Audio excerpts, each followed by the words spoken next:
안녕하세요. 저는 곧 60을 바라보고 있는 아들 하나 아빠입니다. 저는 좀 독특한 가족 관계를 가지고 있습니다. 가족이라곤 아들 하나가 전부입니다. 아빠와 아들만 있는 가족은 많은데 뭐가 독특하냐고요? 저의 아들은 제 형의 아들, 즉 저의 조카이기 때문이죠. 조카가 초등학교, 그때는 국민학교였는데요. 국민학교 2학년 때부터 키워 지금은 늠름하고 멋진 사회인이 되어 있습니다. 제가 조카와 둘이 살게 된 데에는 짧은 가족과의 인연이 한몫했다고 볼 수 있습니다. 저는 사주를 본 적이 한 번도 없는데 앞으로도 볼 생각은 없습니다. 왜냐하면 제 사주에 가족과의 연이 짧다고 나올 것 같기 때문이죠. 저의 아버지는 제가 어릴 때 돌아가셔서 기억이 많지는 않습니다. 술을 많이 드셨고 돌아가셨을 때도 술을 드시다 갑자기 돌아가셨다고 하는데 지금 추측하기론 아마도 급성 알코올 중독 그런 게 아닌가 싶습니다. 그 뒤로는 저희 어머니 혼자 저와 형을 키우셨어요. 고생 많이 하시면서요. 그런데 너무 고생을 하신 탓이었는지 제가 고등학교 다닐 쯤에 어머니마저도 돌아가셨습니다. 어머니도 간이 안 좋으셨었거든요. 아버지에 이어 어머니까지 참 박복하기도 했습니다. 저는 형과 5살 터울이었는데 형은 상고를 졸업하고 회사에 다니고 있던 때였습니다. 저도 어머니까지 그렇게 되자 빨리 졸업하고 취업을 할 생각이었는데 형은 극구 반대했습니다. 저만큼은 대학에 가라면서요. 저는 그러고 싶지 않았는데 결국 형 말을 따랐습니다. 일찍 돌아가신 아버지 대신 형은 저에게 아버지 같은 존재이기도 했거든요. 많이 의지하고 많이 따랐습니다. 형도 저를 많이 챙겨줬고요. 지금 생각해보면 형도 참 어렸는데 말입니다. 그렇게 형이 뒷바라지를 해주고 저는 대학 진학을 했고 형이 밤낮으로 고생을 많이 하는 걸 알았기에 저도 열심히 공부했습니다. 그렇게 졸업 후 저는 취직을 했고 이제 형의 짐을 조금 덜어줄 수 있다는 생각에 기뻤습니다. 그리고 얼마의 시간이 흐른 후 형은 결혼할 사람이라며 형수를 소개해줬어요. 솔직히 그 여자가 썩 마음에 들지는 않았습니다. 형은 저에게 듬직하고 야무진 사람이었지만 이성 관계에서만큼은 좀 어리숙하고 순진한 것 같더군요. 딱 봐도 형수라고 데리고 온 여자는 평범한 여자 같지가 않았습니다. 꾸미는 모양새도 그렇고 말하는 것도 그렇고. 하지만 형은 그 여자에게 푹 빠진 것 같았습니다. 형 회사에 거래처인 작은 회사가 있는데 거기에 격리로 일했다고 하더군요. 그렇게 자주 마주치다가 친해져서 밥도 먹고 차도 마시고 하다가 가까워졌다고요. 형이나 저나 나중에야 한 일이지만 그 여자 그전에는 외곽 지역의 다방에서 일했었다고 하더군요. 그 후에 손을 털었는지 격리로 취업해서 좀 다니다가 형을 만난 거였습니다. 제가 사람 보는 눈이 좀 있는 편인데 어쩐지 한눈에 봐도 평범해 보이지 않았던 그 모습이 다 그래서 그런 거였습니다. 하지만 그건 후에 알게 된 일이고 그 당시에는 형이 워낙 좋아하기도 하고 그 여자도 형에게 잘하는 것 같았습니다. 저도 첫인상만으로 사람을 그렇게 판단하는 건 아니라고 생각하기도 했고요. 그렇게 형과 그 여자는 잘 만나다가 속도 위반으로 임신을 하면서 살림을 차렸습니다. 그때 가진 아이가 바로 저의 조카 진명입니다. 형은 출산하고 나서 여유가 생기면 꼭 결혼식을 해주고 싶다고 저에게도 여러 번 얘기했죠. 부모님을 일찍 여의고 외롭게 형과 둘이 살다가 형수도 생기고 조카까지 생겼으니 참 그때의 제 마음은 따뜻하고 풍족했습니다. 하지만 그러한 행복도 오래가진 않았습니다. 진명이가 태어난 후 저도 일하느라 정신이 없어서 형을 자주 보진 못했는데 간혹 보면 즐거워야 할 형의 얼굴이 갈수록 어두워지더라고요. 혹시 무슨 일이 있느냐고 몇 번을 물어도 그냥 아무 일 없다고 했는데 나중에서야 얘기하더군요. 형수가 진명이를 너무 나 몰라라 한다고요. 진명이가 어느덧 이유식을 먹어야 될 때인데 자꾸 분유만 먹여서 이유식은 안 먹이냐고 하니 배지밀 같은 걸 자꾸 사다 먹인다고 합니다. 하도 답답해서 형이 회사의 여직원들한테 물어봐서 퇴근 후에 본인이 이유식을 몇 번 만들어서 먹이기도 했다는데 아무리 화내고 얘기해봐도 형수는 진명이를 제대로 돌보지 않는다고 했습니다. 옷도 자주 안 갈아입히는 데다 기저귀도 자주 안 갈아주는지 엉덩이도 자주 짓물러 있다고요. 게다가 근래에는 집주인 아주머니에게 애를 맡기고 자꾸 밖으로 돈다고 하더군요.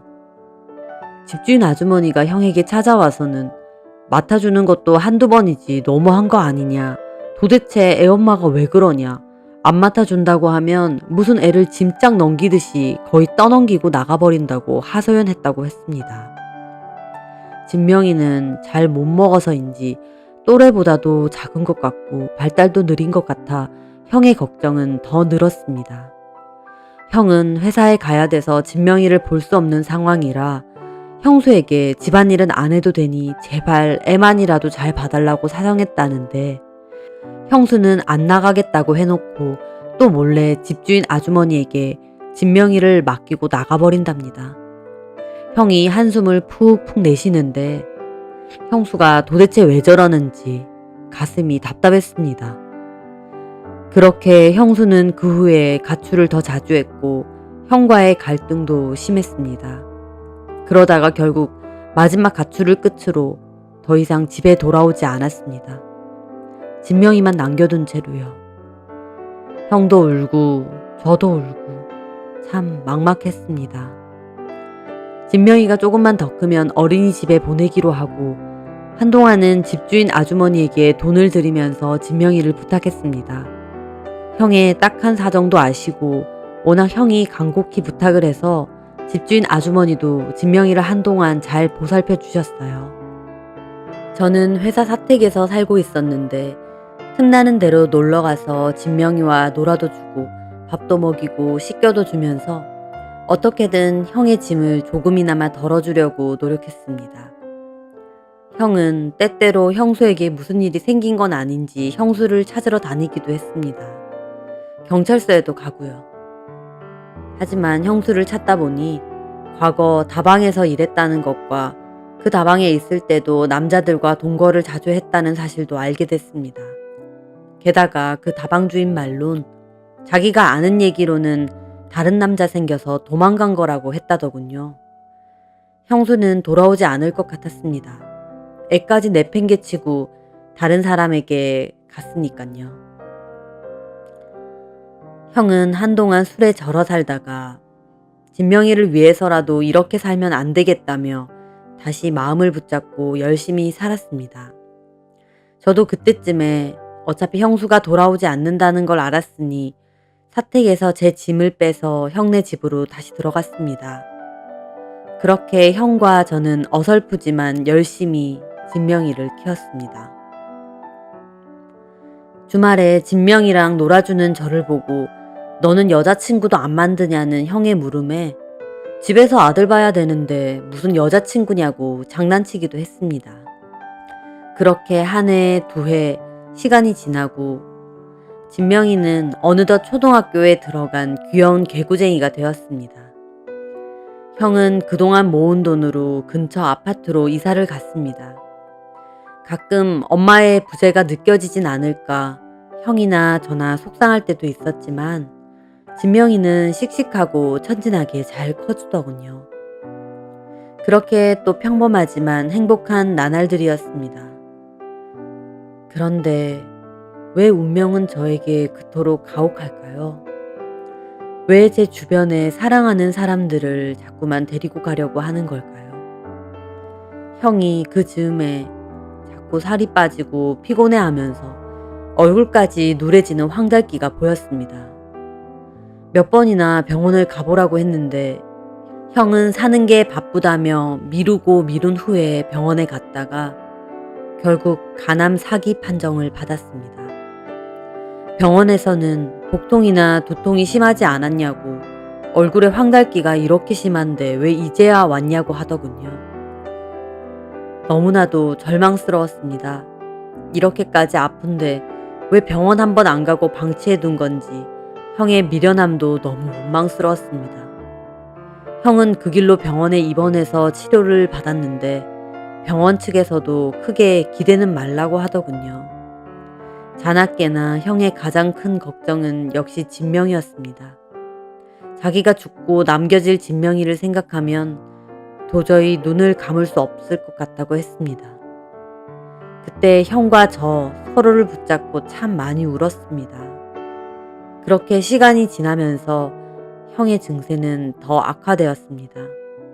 살도 아주 심하게 빠지고 얼굴도 까맣게 변해갔습니다. 또한 자주 고통을 호소하고 괴로워했습니다. 하지만 몸이 아픈 것보다 남겨질 진명이를 생각하는 게 더 괴로운 듯 했습니다. 저는 그런 형의 손을 꼭 잡고 말했습니다. 형, 진명이 걱정은 하지 말고 형 치료에나 집중해. 내가 있잖아. 나도 진명이한테 아빠나 다름이 없어. 그러니까 치료 잘 받고 일어날 생각만 해. 제 말에 형은 눈물을 하염없이 흘리더군요. 너한테 너무 큰 짐을 주는 것 같다. 너는 결혼도 아직 안 했는데. 형, 그런 생각하지 마. 진명이가 무슨 짐이야. 만약에 형이 잘못되더라도 내가 있으니까 그런 걱정하지 말란 뜻이야. 형이 나한테 얼마나 잘해줬어. 아빠처럼. 내 대학 등록금도 다 형이 대줬잖아. 형한테 받은 은혜 그거 잊으면 사람 새끼도 아니지. 그러니까 나한테 지민이 뭐니 그런 소리 하지 마. 그리고 꼭 치료 잘 받고 건강해져서 집으로 같이 가자. 미안하다. 미안해. 형과 저는 부둥켜 안고 정말 한참을 울었습니다. 하지만 한편으론 제가 진명이를 맡아준다고 말해서인지 형의 마음은 조금은 가벼워진 것 같았습니다. 그 후로 조금은 호전되는 듯해서 작은 희망을 가져봤지만 운명은 정말 야속하게도 형을 데리고 갔습니다. 형은 마지막 가는 길까지도 저에게 미안하다며 진명이 잘 부탁한다는 말을 남겼습니다. 그렇게 형은 떠나고 저에게는 어린 조카만이 남았습니다. 형이기 전에 부모와도 같은 존재였던 형이 세상을 떠나자 저도 상실감과 충격에 죽고 싶을 만큼 힘들고 괴로웠습니다. 착하고 남한테 해 안 끼치고 열심히 산 형이 왜 이렇게 허무하게 죽었나 싶어 모든 것이 다 원망스럽기도 했습니다. 하지만 저는 마냥 슬퍼하고 있을 수만은 없었습니다. 저에게는 이제 제가 부모처럼 건사해야 할 조카가 있었으니까요. 슬퍼하는 조카를 잘 다독이고 작은 아빠랑 잘 살자며 진명이를 꼭 안아주었습니다. 그때부터 저는 혼자 진명이를 키우기 시작했습니다. 솔직히 주변에서 여자를 소개해준다는 말이 없었던 건 아닙니다. 저한테 호감이 있다고 다가와준 회사 여직원도 있었습니다. 하지만 저는 아무도 만나지 않았습니다. 혹시라도 제가 여자친구가 생겨 결혼을 하게 되면 여자 쪽에서 진명이를 달가워하지 않을 수도 있고 또 만에 하나 제가 모르는 사이 진명이가 구박을 받을지도 모르는 일이었기 때문이죠. 진명이에게 상처 주기도 싫고 그런 일이 생긴다면 형에게도 너무나 큰 죄를 짓는 것이었습니다.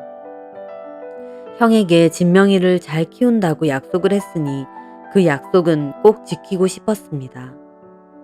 그렇게 제 나름대로는 진명이에게 잘한다고 했는데 진명이가 중학생이 되고 사춘기가 오자 본인 나름의 고민과 힘듦이 있었던 것 같습니다. 저와는 얘기도 잘 하지 않고 공부도 잘 안 하고 방황을 많이 하길래 제가 한 번은 진명이와 대화를 나눴습니다. 남자 대 남자로 솔직히 얘기해 보자고요. 처음엔 진명이가 아무 문제 없다고 그러다가 한참 뒤에 얘기하더군요. 결국 저는 아빠가 아니고 작은 아빠 아니냐고. 내가 작은 아빠에게 짐이 되고 있는 것 같다고. 그 말을 듣는데 저는 참 가슴이 미어졌습니다. 제 딴에는 잘한다고 했는데 이 어린 게 그런 생각을 했다면 저도 모르게 벽을 두고 있었나 보다 싶었습니다. 진명아, 그런 생각 하지 마. 누가 뭐래도 나는 네 아빠고 너는 내 아들이야. 작은 아빠 아니고 그냥 아빠. 눈치 보지 말고 편하게 해. 투정 부리고 싶으면 부려도 되고 어리광 부리고 싶으면 그래도 돼. 원래 부모 자식과는 그런 거야. 네가 그런 마음 들지 않게 아빠가 더 노력할게. 진명이는 제 얘기에 한참을 훌쩍거리며 울더라고요. 그 후에 진명이는 다시 공부도 열심히 하고 저와 대화도 잘 나눴습니다. 주말엔 같이 영화도 보러 가고 집안일도 같이 하고 다정하게 잘 지냈습니다. 때로는 엇나가지 않고 응석도 부리지 않는 진명이가 너무 빨리 철이 든 것 같아 미안하기도 했습니다. 하지만 진명이는 고맙게도 참 바르게 잘 커주었습니다. 그렇게 시간이 많이 흘러 대학교에 다니게 된 진명이는 공부도 열심히 해서 장학금도 받고 조기 취업도 했어요. 참 자랑스러웠습니다. 진명이가 취업을 알렸을 때 그 주에 함께 형을 묻었던 산소에 가기도 했습니다. 형의 무덤을 보는데 그동안의 세월이 주마등처럼 스치면서 형 아들, 내가 이렇게 멋지게 잘 키웠다. 칭찬받고 싶었습니다. 그렇게 다시 시간이 지나가고 진명이가 첫 월급을 받았다고 저한테 데이트 좀 하자며 옷 근사하게 입고 나가자고 하더군요. 어딜 가냐 했더니 가족 사진 찍자고 해서 진명이가 예약해둔 스튜디오에 가서 사진도 찍었습니다. 부자지간이 참 다정하다고 부자지간에 이렇게 사진 찍으러 오는 경우는 흔치 않다고 사진 기사분이 얘기하더라고요. 그렇게 멋지게 사진도 찍고 제가 회를 좋아해서 같이 횟집에 가서 회도 실컷 먹었습니다. 아들이 사주는 회라서 더 맛있었습니다. 그리고 횟집에서 자기가 백화점에서 샀다며 제 선물도 하나 주더라고요. 참 고맙고 가슴이 찡했습니다. 여기서 봐도 되냐니까 안 된다고 집에서 보라고 하네요. 조금 비싼 거 샀으니 괜히 뭐 바꾸러 간다느니 하지도 말라고요. 택도 다 뗐다고. 제가 아들이 첫 월급 탔다고 사줬는데 뭘 바꾸냐고. 옷이 요상해도 그냥 입겠다고 웃었습니다. 그렇게 집으로 와 제 방에 들어가 진명이가 사준 옷을 꺼내봤습니다. 아주 비싸 보이고 근사한 외투더라고요. 자식이 옷 잘 골랐네 싶었는데 보니 웬 편지가 하나 있는 겁니다. 그걸 보는데 무슨 연애 편지라도 받은 양 가슴이 두근두근했습니다. 옷보다 그 편지가 더 궁금하고 설레는 겁니다. 그런데 편지를 열어보곤 저는 눈물을 펑펑 흘렸습니다. 아버지, 저 아버지 아들 진명입니다. 쑥스럽단 이유로 편지는 처음이네요. 이해하시죠? 아들이 다 그렇죠 뭐. 직접 말로 하긴 어려워서요. 편지를 씁니다. 그동안 저 잘 키워주셔서 정말 감사합니다. 아빠 돌아가시고 작은 아빠인 아버지가 모든 걸 다 희생하고 저 키워주신 거 잘 알아요. 그게 한때는 너무 부담스럽기도 했어요. 죄송하기도 하고요. 하지만 중학교 때 나는 네 작은 아빠 아니고 그냥 아빠라고 했던 그 말이 저에겐 절대 잊을 수 없는 말이에요. 그날부터 저도 더 이상 아빠한테 부담감 가지지 않고 그냥 편하게 대하기로 결심했거든요. 부모 자식 간에 부담이 웬 말이겠어요. 한때 왜 나는 엄마도 없고 아빠도 일찍 돌아가셨을까 생각도 했어요. 참 나는 운도 없나 보다 싶고요. 하지만 다시 생각해보니 아니었어요. 저에게는 멋진 아빠가 둘이나 계신 거잖아요. 그렇게 생각하니 저만큼 행운아도 없더라고요. 술 많이 드시지 말고 건강하셔야 돼요. 제가 이제 취업도 했으니 아버지에게 좋은 거, 맛있는 거 많이 사드리고 싶어요. 감사하고 사랑합니다, 아버지. 아들 진명이. 그 편지를 읽고 나니 그동안의 세월이 보상받는 기분이었습니다. 때로는 진명이를 키우며 저도 사람인지라 내가 희생한다는 생각 아예 없었던 건 아닙니다. 하지만 그 편지를 받고 나니 그 모든 것이 다 나에게 행복이고 감사한 일이구나. 진명이가 나에게 와준 게 참 감사한 일이었구나 싶었습니다. 저도 아들에게 얘기하고 싶습니다. 진명아, 잘 커져서 고맙다. 네가 있었기에 내 삶에도 값진 의미가 생긴 것 같다. 참 고맙고 사랑한다, 나의 아들아.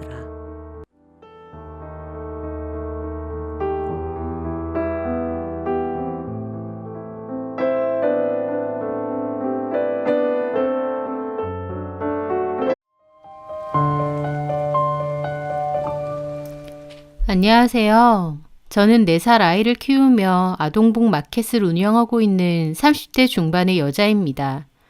명절이 끝나고 나면 이혼율이 급증한다는 이야기가 있죠. 서운하고 서러웠던 감정들이 명절을 기점으로 확 터지는 게 아닌가 싶기도 해요. 저도 명절을 앞두고 시부모님께 참 섭섭하고 서운한 일이 있었습니다. 그 섭섭함의 앙금은 아직까지 남아있고요. 저에게 어떠한 일이 있었는지 지금부터 그 사연에 대해 말해보려 합니다. 저는 3년가량 만난 남자친구가 있었어요. 성격이 선하고 착해서 싸우는 일도 없이 잘 만나왔죠. 나이도 적지 않으니 결혼 생각도 어느 정도 있긴 했습니다. 하지만 남자친구네 부모님을 만나 뵌 후 결혼에 대한 마음이 많이 달라졌어요. 본격적으로 결혼 준비를 하는 것은 아니지만 그래도 어느 정도 결혼 생각도 하는 사이다 보니 서로의 부모님을 찾아뵌 적이 있거든요. 남자친구가 워낙 착하고 이해심이 많은 성격이다 보니 남자친구네 부모님도 그러신 분들인 줄 알았어요. 하지만 막상 만나 뵈니 전혀 아니었습니다. 노골적이고 무례하실 정도로 솔직하셨어요. 무엇보다 저를 상당히 마음에 안 들어 하셨고요. 저희 엄마는 이혼하시고 의류 매장을 운영하시며 저와 여동생을 키우셨는데요. 이혼 가정이긴 하지만 아버지의 빈자리가 느껴지지 않을 정도로 엄마는 최선을 다해서 저희를 키워주셨어요. 그래서 저도 이혼 가정이라는 것 자체가 자랑은 아니지만 그렇다고 숨기거나 부끄러운 것도 아니었습니다. 하지만 시부모님 입장에선 저희 집이 이혼 가정이라는 게 굉장히 마음에 안 드신 것 같더라고요. 처음 만난 저에게 그런 부분에 대해서도 노골적으로 얘기하실 정도로요. 자기 아들은 좀 정상적이고 복닥한 가정에서 사랑 많이 받고 자란 여자와 결혼했으면 했는데 제가 성에 차지는 않는다면서요. 예상치 못한 홀대에 저도 너무 마음의 상처를 받았습니다. 남자친구는 자기 부모님들이 원래 좀 격없이 말하신다면서 대신 미안하다고 사과를 했지만 저는 결국 남자친구에게 헤어지자고 했습니다. 결혼 전에도 이렇게 나를 홀대하시는데 결혼이라도 하면 얼마나 마음에 안 들어 하실까 짐작이 갔거든요. 남자친구는 매달렸지만 저는 결국 헤어짐을 고했죠. 서로 좋아하는 남자친구와의 헤어짐. 저도 너무 힘들었지만 그런 취급을 받으며 고생길이 뻔한데 결혼할 수는 없었습니다. 그런데요, 문제가 하나 생겼습니다. 그때쯤 제가 임신을 했다는 사실을 알게 된 거였죠. 어떻게 해야 할지 몹시 고민하고 혼자서 해결해 보려고도 했어요. 하지만 결국 남자친구에게 임신 사실을 말했고 많은 대화 끝에 저희는 아이를 낳기로 하고 다시 만나게 되었습니다. 결혼도 하기로 하고요. 헤어지려 하다가 임신 때문에 다시 만나게 됐고 결혼도 하게 된 거였죠. 제가 아이를 가졌다 한들 남자친구 부모님께서 저를 탐탁치 않아 하시는 건 똑같았습니다. 실수라고 치면 똑같이 실수한 건데도 저에게만 결혼 전에 뭐가 그렇게 급해서 애부터 가지냐는 핀잔도 하시더군요. 어찌됐든 배는 불러오고 있어서 저희는 급하게 준비한 후 결혼을 하게 되었습니다. 저는 육아휴직을 쓰기 어려운 직장에서 일을 했는데 아이를 낳게 될 때쯤 직장을 계속 다니기 어려울 것 같아서 그만두게 되었어요.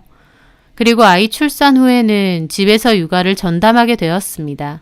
더불어 집안일도 다 제 몫이 되었죠.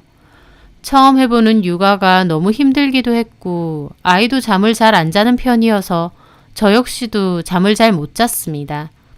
생활 방식이 아예 달라지는 데다 제 개인 시간도 없고 잠도 못 자고 운동도 못 하고 육체적으로도 정신적으로도 힘들더라고요. 아, 이래서 아이를 낳고 나면 많이 힘들다고 하는가 보다 깨달을 정도로요. 눈코 뜰 새 없이 바쁘고 힘든 나날들이었는데 저를 더 힘들게 한 건 시부모님의 말과 행동이었어요. 아이 출산 후에도 여전히 저를 탐탁치 않아 하셨던 시부모님. 특히 시어머니는 저희 집에 틈만 나면 오셔서 이런저런 살림이나 육아 간섭을 많이 하셨습니다.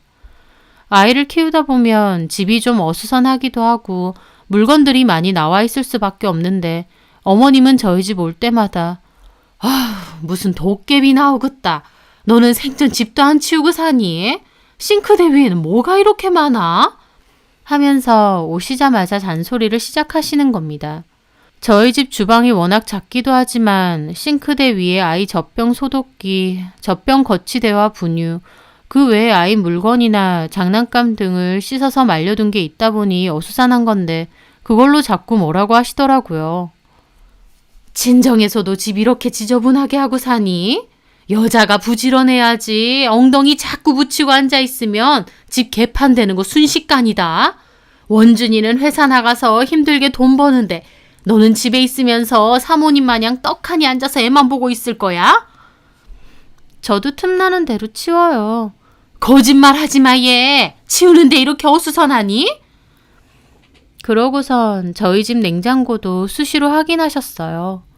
남편이 워낙 냉동 인스턴트 음식이나 아이스크림 같은 걸 좋아해서 제가 말 안 해도 알아서 사서 잘 쟁여둡니다. 그런데도 어머님은 저에게 뭐라고 하셨죠. 원준이한테 이런 거 먹이니?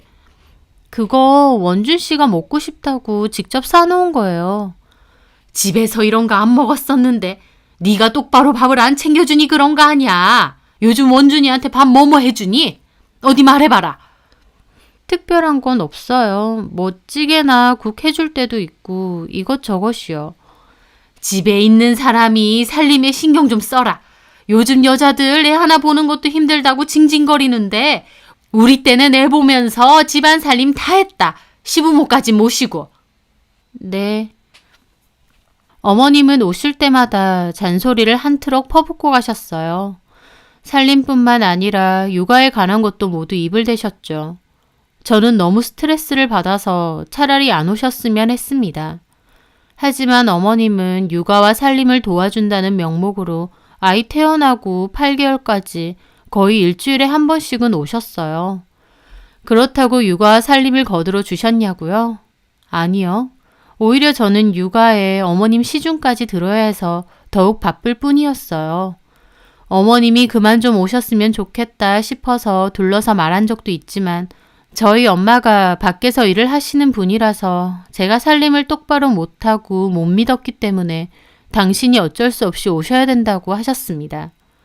어머님 때문에 얼마나 스트레스를 많이 받았는지 그때 임신 전보다도 살이 더 빠질 지경이었죠. 하지만 집안일에 대한 잔소리보다 힘든 건 제가 집에 있다고 돈을 못 번다고 무시하는 말투셨어요. 아이를 낳게 되면서 회사를 그만두게 된 게 어머님 입장에선 몹시 마음에 안 드신 것 같더라고요.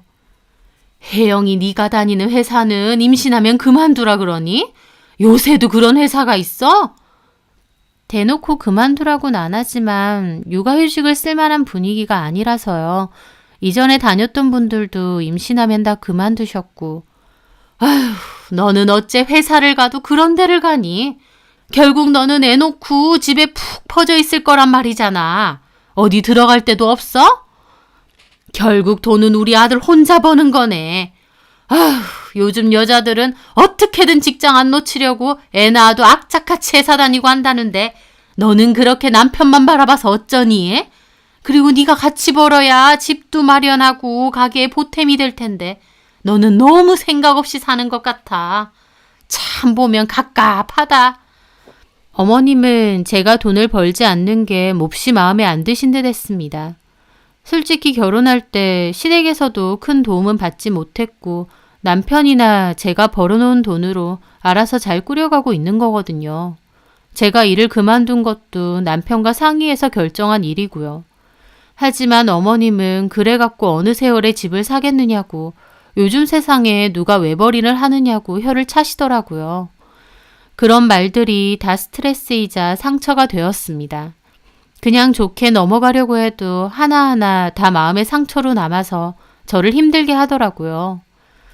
그렇게 8개월 정도가 지나고 제가 이제 안 오셔도 된다고 강하게 말씀드렸고 어머님도 그맘때 취미가 하나 생기셔서 겸사겸사 저희 집에 오시는 건 그만두셨어요.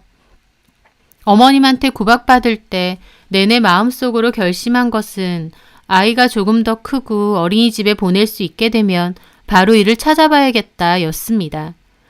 그러다가 그 언니에게 소개를 받은 것이었어요. 저랑 조리원 동기였던 그 언니. 육아에 대한 힘든 점이나 스트레스도 같이 공유하면서 친하게 지냈거든요. 그런데 그 언니가 남편이 주재원으로 인도에 가게 되면서 언니도 여기서 하던 일을 정리하고 따라가야 된다고 하더라고요. 언니가 하는 일은 인터넷 스토어에서 아이오 판매를 하는 것이었습니다. 언니의 마켓이 엄청 잘 되는 대박 쇼핑몰은 아니지만 그래도 나름 소소하게 용돈벌이 정도로는 되고 있다고 했어요.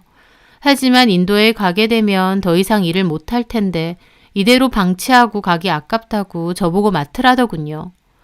제가 아이옷도 잘 입히고 센스가 있는 것 같던데 할 생각 있으면 방법은 다 알려준다고 했습니다. 저는 너무 고맙더라고요. 안 그래도 무슨 일을 할 수 있을까 고민이 많았거든요. 저는 언니에게 도매 사입하는 방법이나 거래처 관리하는 방법, 상품 등록 등 쇼핑몰 운영에 있어 전반적인 부분을 배우게 되었습니다. 그리고 결국 언니가 운영하던 쇼핑몰을 제가 이어받게 되었죠. 사실 기존의 고객들이 조금 있긴 했지만 제가 맡으면서 전반적으로 새롭게 바꾸고 싶었어요.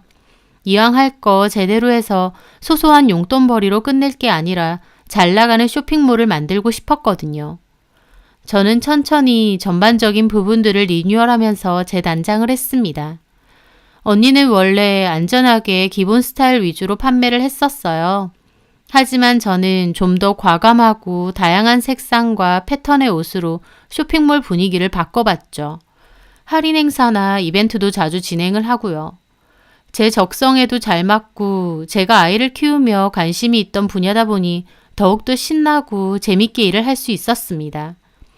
초반에는 판매가 크지 않고 미비하거나 언니 쇼핑몰에 원래 가입되어 있던 단골 손님들이 조금씩 사는 정도였지만 꾸준히 홍보도 하고 사진 분위기나 옷 퀄리티도 올려가다 보니 어느새 회원도 많이 늘고 매출이 좋아지기 시작하더라고요. 그맘때도 어머님은 한 번씩 연락 와서 남편 밥은 잘 챙겨주느냐고 살림 게을리 하지 말라고 얘기하셨어요. 저는 당장이라도 어머님께 저도 이제 돈 번다고 당당하게 말하고 싶었지만 어느 정도 매출이 안정권에 접어든 다음에 말씀드려야겠다 싶었습니다. 그래서 시부모님께는 그때까지도 따로 말씀은 안 드렸죠. 쇼핑몰 운영과 육아로 밥 먹을 시간도 없을 정도로 눈코 뜰 새 없이 바빴지만 그래도 하루가 달리 늘어가는 회원과 매출을 보며 뿌듯하기만 했습니다. 그런데 반면 남편은 그맘때 상황이 안 좋아졌어요.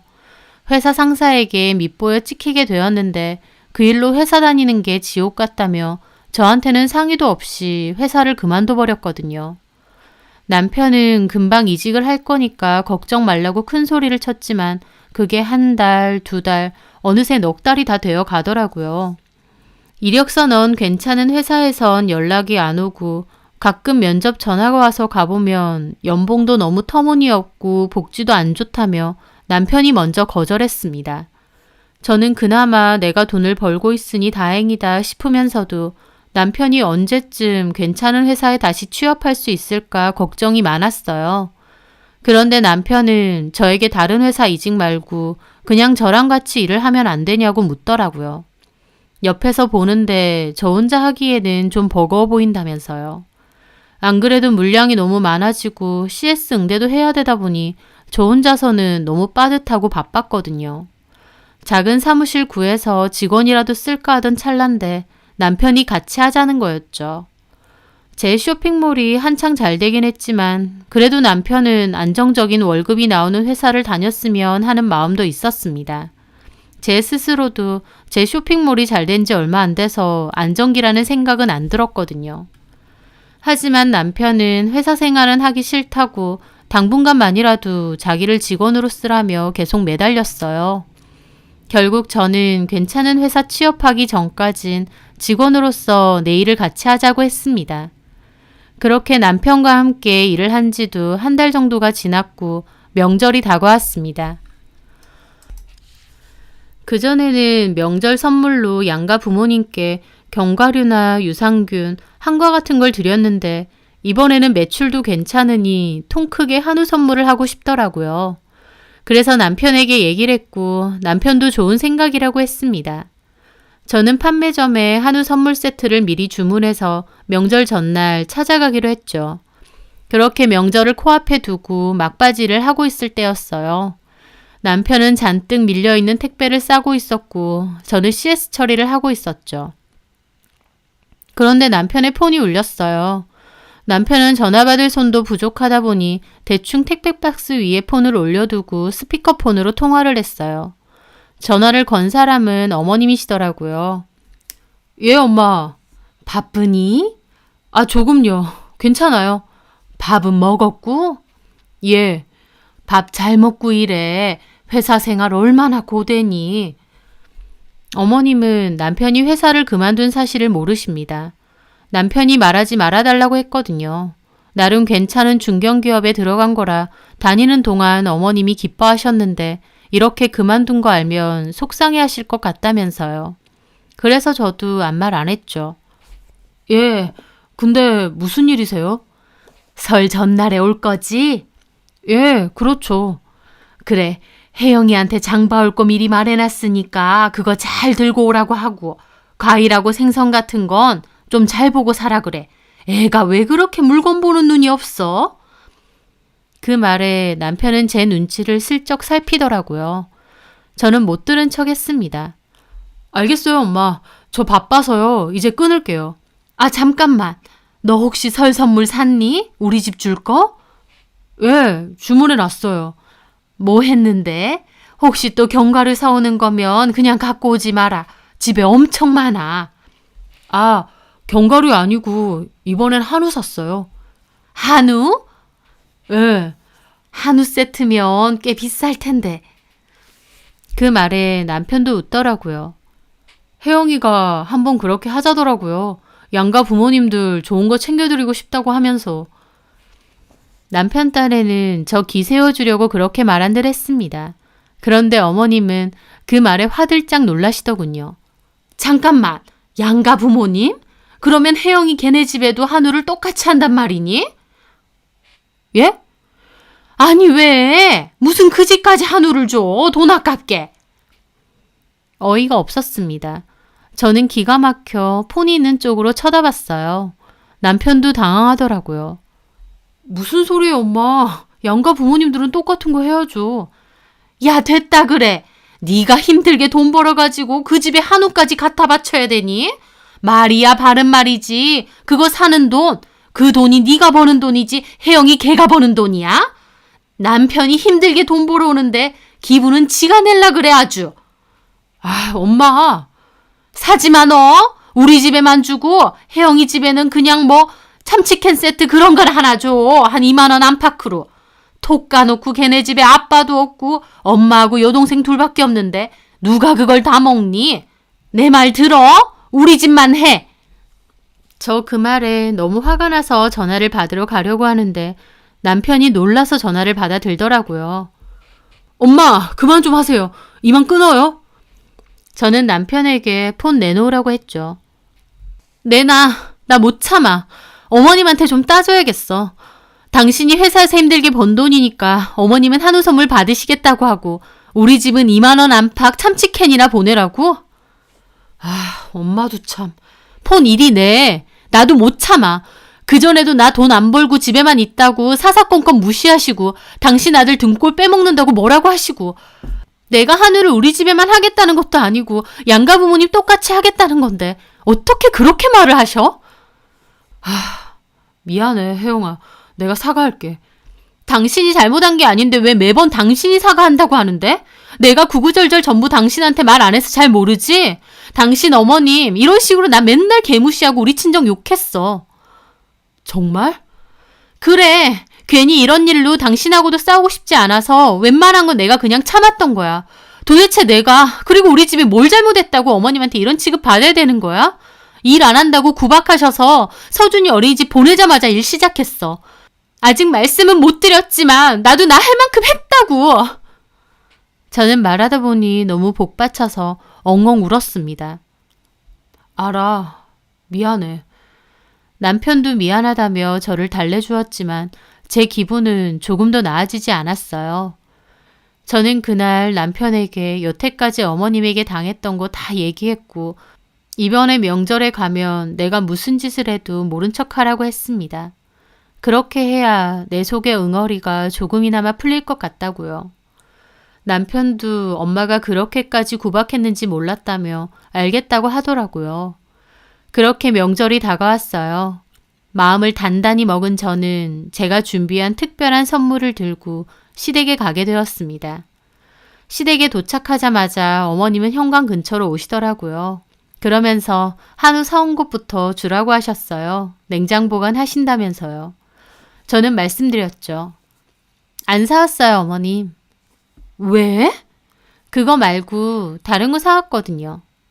제 말에 어머님은 실망한 기색이 역력하셨습니다.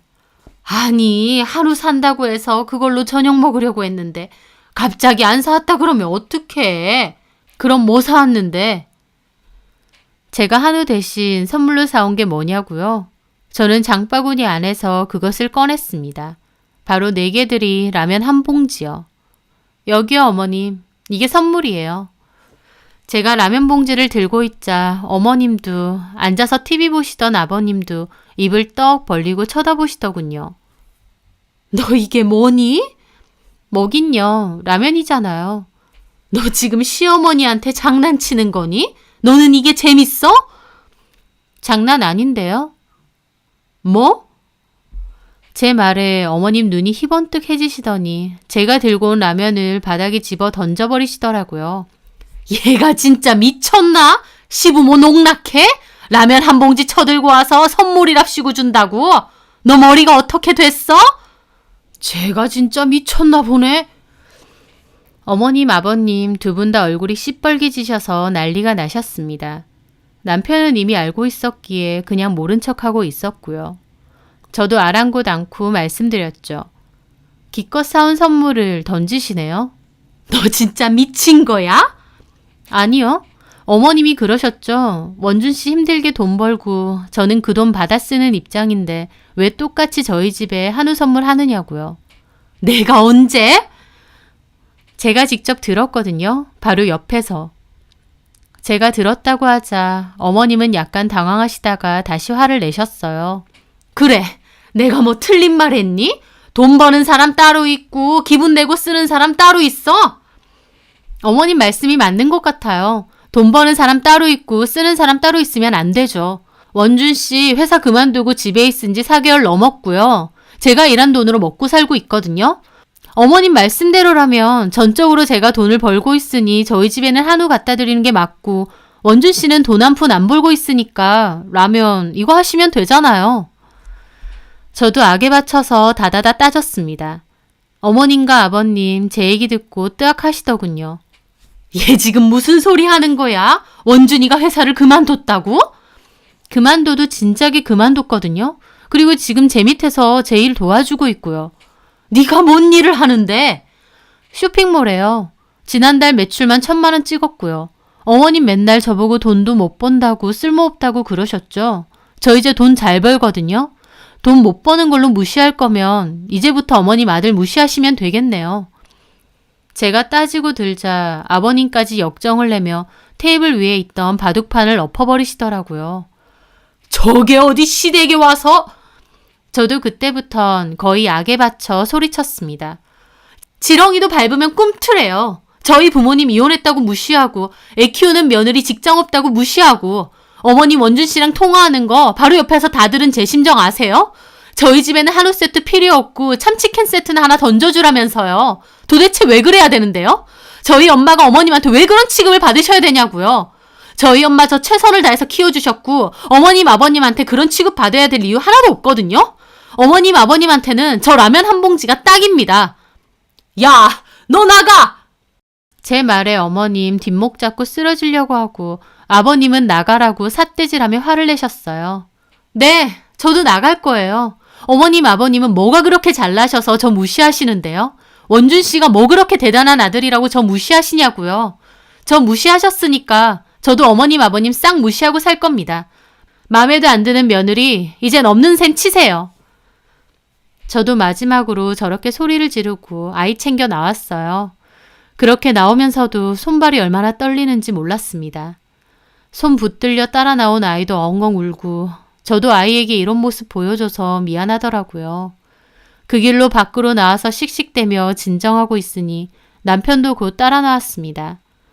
남편은 조용히 차 시동을 걸었고 저도 올라탔어요. 집으로 돌아가는 길에 눈물만 계속 흘렸죠. 아이도 울고 있고요. 하지만 눈물은 나도 속은 시원했습니다. 그동안 서러웠던 게 참 많이 쌓였는데 그래도 내가 하고 싶던 말 하고 나니 좀 낫더라고요. 그렇게 집으로 돌아오고 남편에게 말했습니다. 아무리 그래도 당신 부모님이신데 내가 너무 심했던 것 같냐고요. 하지만 남편은 오히려 저에게 미안하다고 하더라고요. 그렇게 맺힌 게 많은지 몰랐다면서요. 부모님도 놀라시고 서운하시겠지만 솔직히 그간 당신 무시하고 함부로 한 게 맞지 않냐면서 자기가 만약 그렇게 당했으면 자기도 분해서 펄쩍 뛰었을 거라고 하더라고요. 그러면서 결혼했으니 자기 가족은 저하고 서준이라고 했습니다.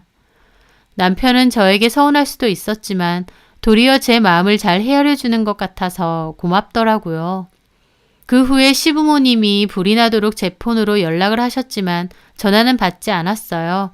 그리고 남편도 시부모님께 더 이상 혜영이한테는 연락 말아달라고 말씀드렸습니다.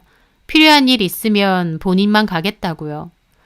시부모님은 남편에게도 저랑 결혼한 후에 변했다고 와이프 편만 드냐고 화내셨다는데 남편도 솔직히 혜영이나 처가댁 무시하고 고깝게 본 건 사실 아니냐며 우리 집이 뭐가 그렇게 잘나서 혜영이를 무시하는 거냐고 그랬대요. 남편 역시 강경하게 나오니까 시부모님도 더 이상 연락은 안 하시고요. 저는 시부모님한테 상처가 너무 커서 뵙기 싫고 시부모님도 애당초 제가 마음에 안 들어서 싫어하셨으니 안 보고 사는 게 해답이 아닐까 싶기도 해요. 여태까지는 그래도 시부모님이고 남편의 부모님이니까 참고 또 참았던 건데 솔직히 저도 이제는 경제력도 생겼고 더 이상 참을 이유가 없어진 것도 맞습니다. 내 자식 귀한 줄 알면 남의 자식 귀한 줄도 알라는 말처럼 저를 좀 더 좋게 봐주시고 받아주셨더라면 저도 시부모님께 잘하려고 더 노력했을 거예요. 제가 하는 일이 잘 되고 수입도 많아지면 당연히 시부모님도 저희 부모님처럼 좀 더 챙기려고 했을 거고요. 하지만 끝까지 그리고 저희 친정까지 무시한 건 시부모님이셨고 저도 더 이상은 참지 않은 것뿐입니다. 안 보고 산다고 겁날 것도 없고 오히려 이렇게 계속 살았으면 싶기도 해요. 이번 명절 역시 저는 저희 친정 찾아가고 남편은 아이와 시댁에 가기로 했습니다. 엄마와 여동생이랑 맛있는 거 먹고 푹 쉬다 오면 되니 명절이 더 좋네요. 맛있는 음식도 많이 먹고 잘 쉬다 오렵니다. 사연 들어주시는 분들도 모두 행복하고 즐거운 명절 보내시길 바랄게요.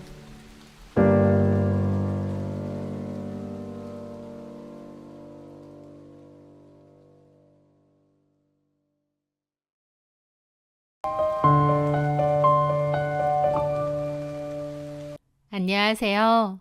저는 최소한의 의리도 신의도 없던 남편과의 인연을 끝낸 40살 여자입니다. 결혼 생활에 있어서는 사랑도 중요하지만 그에 못지않게 의리나 신의도 중요한 것 같아요. 사람 마음이라는 게 계속 변함없이 유지되는 것도 아니잖아요. 그렇다 보니 서로에 대한 믿음과 의리를 지켜야 부부관계가 원만히 지속된다고 생각합니다. 저는 오랫동안 알아온 그리고 잘 안다고 생각했던 남편에게 보기 좋게 배신을 당했습니다. 여자는 돈이 없어봐야 진면목이 나오고 남자는 돈이 많아봐야 진면목이 나온다는 말도 있던데 저희 남편은 돈이 많아지니 사람도 바로 달라졌던 그런 인간이었어요. 남편과 저는 제 가게에서 처음 만났습니다. 저는 엄마가 하시던 반찬 가게를 물려받아 운영하고 있었어요. 엄마는 평생 반찬 가게를 운영하셨고 손맛이 좋으셨습니다. 저는 엄마를 닮아 손맛이 좋다는 얘기는 많이 들었지만 그렇다고 엄마의 일을 물려받을 생각은 없었어요. 하지만 저는 대학 졸업 후 공무원 시험을 준비하고 있었는데 낙방하기도 했고 또 그맘때 엄마의 건강이 몹시 안 좋아지셨습니다. 그래서 엄마를 도와 아르바이트식으로 가게 일을 거들다가 나중에는 제가 아예 맡아서 운영하게 되었죠. 엄마 닮아서 손맛이 좋다며 반찬 가게에는 손님이 많이 찾아오셨습니다. 단골도 많았죠. 그 남자 역시 저희 반찬 가게의 손님이었습니다. 또 저희 가게 근처에 있는 식당 주방에서 일하는 사람이기도 했고요. 저랑 나이도 비슷한 데다 오며 가며 저희 엄마랑도 잘 아는 사이였고 나중에는 저하고도 친하게 지냈어요. 그 남자는 조리학과를 졸업했고 요리하는 일을 하기 위해 식당 주방에서 일한다고 했습니다. 나중에 자기 가게를 차리는 것이 목표라고 했죠. 그 남자는 저희 엄마 가게에 와서 반찬을 잘 사갔어요. 저는 요리사가 왜 직접 반찬을 안 해먹고 반찬 가게에서 반찬을 사가느냐 웃으며 물었는데 그 남자 한다는 말이 하루 종일 음식하는 일을 하다 보면 지쳐서 본인을 위한 음식을 따로 만들 에너지는 없다고 하더라고요. 그리고 부모님이 멀리 떨어진 지방에 계신데 저희 엄마 반찬이 꼭 부모님이 해주시는 반찬 같아서 잘 이용하게 된다고 했습니다. 그 사람 몸에는 늘 음식 냄새가 짙게 배어져 있었고 손목에는 아대가 있었어요. 손목을 많이 쓰다 보니 손목이 자주 아픈 것 같더라고요. 일과 음식 냄새에 찌들어 있긴 했지만 본인 꿈이 있고 열정이 있는 사람 같아서 좋아 보였습니다. 저는 사실 반찬 가게 일을 하고 싶었던 게 아닌데 어쩌다 보니 운영하게 되었으니까요. 제가 그런 얘기를 하니 그 남자가 그것도 능력이라면서 그리고 자기가 먹어봐도 제가 만드는 반찬이랑 저희 엄마가 만드는 반찬이랑 맛의 차이가 별로 없다고 하더라고요. 그만큼 저보고 손맛이 좋고 음식하는데 재능이 있는 것 같다고 응원해 주었습니다. 그 말에 힘입어서 저도 엄마를 대신해 열심히 일했던 것 같아요. 저희 엄마는 그맘때 몸이 너무 안 좋아지셔서 가게 운영에 결국 손을 놓으셨습니다. 그러다가 병원에 입원하셨고 10개월 뒤 돌아가셨어요. 엄마의 빈소가 차려진 날 그 남자는 누구보다 먼저 와서 엄마의 빈소를 지켜주고 안타까워해주고 저도 위로해 주었습니다. 그 남자가 제 남자친구도 아니고 그냥 가게 단골이자 친한 친구 사이였는데 그렇게 해주니 너무 고맙더라고요. 그 남자와 저는 인연을 이어가다가 결혼까지 하게 되었습니다. 그 남자는 결혼 후 본인 가게를 하고 싶다고 했습니다. 한식을 파는 식당을 호기롭게 열었는데 장사는 평범한 정도였습니다. 맛이 나쁘진 않지만 평이했고 일부러 찾아올 정도의 맛은 아니었던 것 같아요. 그래서 아예 장사가 안 되는 건 아니었고 소소하게 운영은 됐습니다. 그런데 저는 그맘때 건강상의 문제로 몸이 별로 안 좋았어요. 일도 좀 쉬고 싶었고 또 마침 괜찮은 조건으로 저희 반찬 가게를 해보고 싶다는 분도 있었습니다. 그래서 권리금 받고 가게를 넘겼고 그 후 저는 남편의 가게 일을 간간히 도우며 병원을 다니고 제 몸 관리를 했었죠. 그리고 그맘때 아이도 가지게 되었습니다. 집에서 지내면서 아이 키우고 제 건강 관리에도 힘쓰며 지냈죠.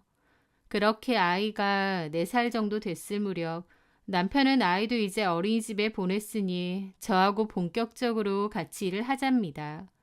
인건비 나가는 것도 아깝고 아이 키우려면 돈도 많이 들어가지 않느냐면서요. 저도 그렇게 하기로 했고 그때부터 남편의 가게에서 같이 일을 하게 되었어요. 그리고 그때부터 밑반찬들은 제가 담당해서 만들게 되었습니다. 남편은 주 메뉴에 집중하고 반찬들은 제가 전담해서 하게 되었는데 그 후부터 장사도 더 잘 되긴 했어요. 블로그 리뷰 같은 걸 보면 꼭 반찬이 맛있다는 내용이 있었고 반찬 따로 안 파냐고 하는 손님들도 많았죠. 그래서 그때부터 반찬도 소소하게 판매를 하기 시작했고요. 제가 남편과 영업을 같이 하기 시작하면서 매출도 늘고 장사도 더 잘 되게 되었습니다. 그렇게 같이 하는 것이 윈윈이라고 생각했어요. 남편도 제가 일을 돕기 시작하면서 매출도 많이 늘고 장사가 잘 된다며 제 덕분이라는 소리도 잘했죠. 안정적으로 매출이 잘 나오기 시작하면서 남편은 직원도 고용하고 좀 더 여유를 갖기 시작했습니다. 내내 주방에서 일만 하니 건강이 너무 안 좋아지는 것 같다며 운동을 시작했고 자전거에도 갑자기 흥미가 생겼는지 쉬는 날에도 자전거도 잘 타고 다녔어요. 그러다가 나중에는 자전거 동호회에도 가입해서 활동도 하더라고요. 취미가 있다는 건 좋은 거니까 저도 남편이 그렇게 해도 별로 상관 안 했습니다. 물론 저는 취미 가질 여유도 없이 가게 일을 하고 아이 육아하느라 바빴지만 남편이 취미 활동하고 사람 만나고 다니고 밤 늦게 술 마시고 들어와도 이해해 주려 했어요. 열심히 일하는 사람이니까 숨 쉴 구멍은 주자 생각하면서요. 제 딴에는 남편을 많이 위한 행동들이었는데 남편은 그 와중에 제 뒤통수 때리고 배신 때리려고 하고 있었다는 게 다시 생각해도 어이없고 열받네요. 그렇게 시간은 흘렀는데 언젠가부터 남편은 달라지기 시작했습니다. 카드값도 늘어나고 무리해서 외제차를 사더라고요. 외제차는 좀 무리하는 거 아니냐고도 했는데 남편은 잘 나가는 맛집 사장인데 이 정도도 안 타느냐 그랬습니다. 솔직히 장사가 나쁘지 않게 되었지만 그렇다고 저희 가게가 엄청 유명한 가게거나 줄 서서 기다려서 먹는 맛집인 것도 아닌데 남편은 허파에 바람이 들어도 단단히 들었더라고요. 그리고 그맘때 약속이 더 많아졌는지 늦게 들어오는 날이 많았고 술 마시고 집에 오는 날도 많아졌어요. 하루는 누구랑 그렇게 술을 마시느냐 했더니 자전거 동호회에서 친해진 친구가 하나 있답니다. 이름이 조윤성이라고 했습니다. F&B 관련 사업하는 사람이라서 자기랑 잘 맞고 음식 관련한 얘기도 많이 주고받는다고 하더라고요. 우리 식당 와서 음식도 먹어본 적 있다는데 맛있다고 칭찬 일색이었답니다. 저는 남편 친구가 왔다 간 줄도 몰랐는데 왔던 적이 있다고 하더라고요. 남편은 그맘때 그 친구랑 부쩍 친하게 지냈고 약속도 자주 잡는 듯 했어요. 남편은 그 친구랑 만나는 게 너무 좋고 삶의 활력소라고까지 표현을 했어요. 남편 삶의 활력소라고 하니까 저도 좋게 생각했죠. 그때까지만 해도 저는 몰랐습니다. 그 친구가 제 결혼 생활을 갈갈이 찢어놓을 줄은요. 한 번은 남편이 그러더라고요. 우리 사업을 좀 더 확장시킬 필요가 있다고요. 그 친구가 우리 식당 와서 먹어봤는데 너무 맛있다며 밀키트 사업을 해보자고 제안했다는 겁니다. 그 얘기를 듣는 저는 좀 의아하더라고요. 보통 밀키트로 제작을 해서 팔 정도면 엄청 유명한 맛집이라던가 음식 명인이라던가 유명인이 만든 음식이라던가 그런 음식들을 제작하지 않나요? 저희 가게는 장사와 매출이 나쁘진 않았지만 그냥 동네에서 소소하게 잘 되는 식당일 뿐이었습니다. 유명한 맛집도 아니었고 줄 서서 먹을 정도의 신박한 맛이나 메뉴도 아니었죠. 물론 저희 가게만의 시그니처 메뉴는 있습니다. 하지만 시그니처 메뉴라고 특별히 잘 나가는 것도 아닌데 이걸 밀키트로 제작해서 전국 유통을 시킨다니.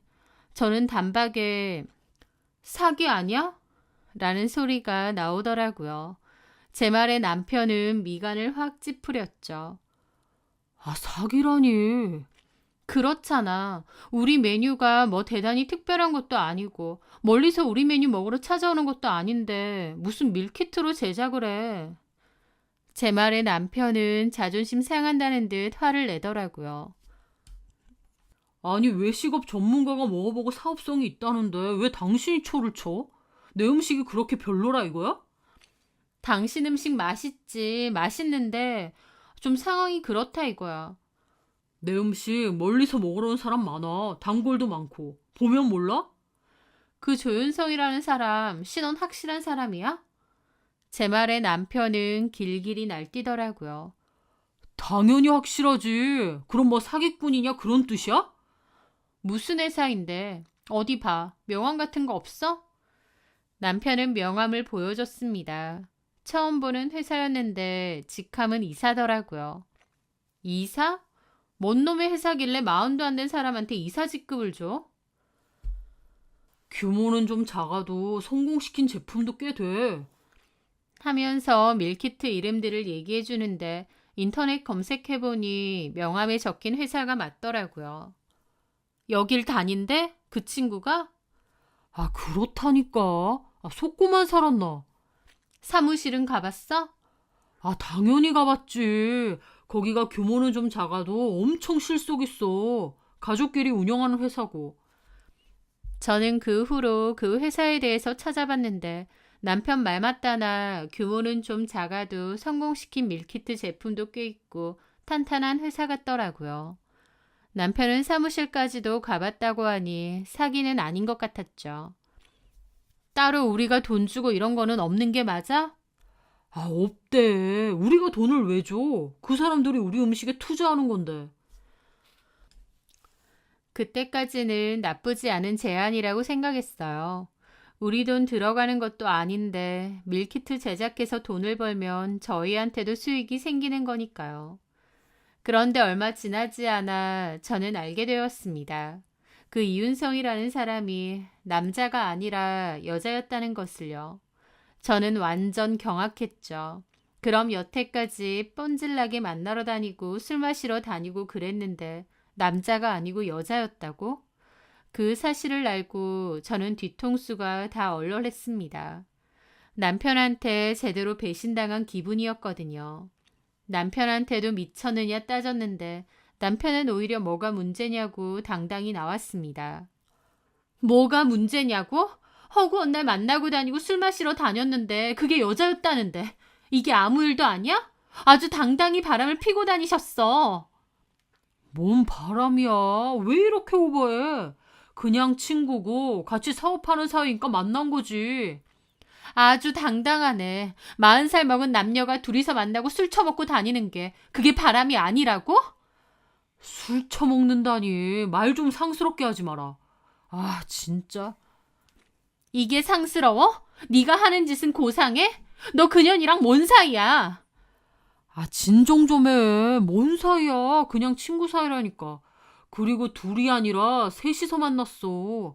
그 회사 대표가 은성이 오빠야. 나랑 조은성 오빠. 이렇게 셋이서 만났다고. 그걸 내가 어떻게 믿어. 그년한테 전화해. 아니, 여기 오라 그래. 아, 진짜 왜 이렇게 난리야. 누가 시장 바닥에서 반찬 장사하던 사람 아니랄까봐. 라는 겁니다. 저는 그 말에 큰 충격을 받았죠. 뭐라고? 지금 뭐라고 그랬어? 그냥 순수한 친구 사이이자 사업 파트너인 사이인데 왜 난리냐고. 시장 바닥에서 장사하던 사람? 당신 나를 여태까지 그렇게 생각했어?